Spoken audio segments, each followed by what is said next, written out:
Gaza War, Hamas reveals new capability as it reduces Israel's military edge.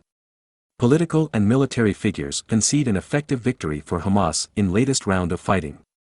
As an uneasy ceasefire hangs over Gaza and Israel, differing accounts have emerged as to who won the round of violence in May. Much of Gaza once again lies in ruins, with Israeli air strikes taking life 253 Palestinians and wounding more than 1,900, according to the health ministry in Gaza.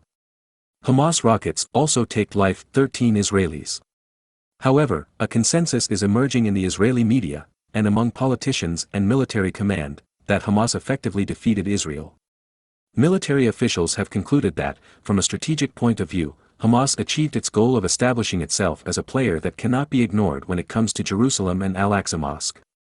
Israel's mowing the lawn doctrine of repeated strikes on the Gaza Strip in order to prevent Palestinian resistance movements from accumulating military power has largely failed. A principal reason for this is the narrowing of the military imbalance that has long existed between the de facto rulers of Gaza and the Israeli army. The new military capabilities of Hamas, long-range and more accurate rockets, drones and an unmanned submarine, have taken the Israeli military by surprise.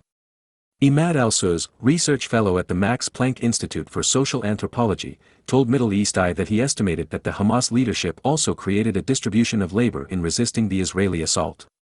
The group provided low-range mortars to the left-wing Popular Front for the Liberation of Palestine, while they focused on operating long-range weapons instead.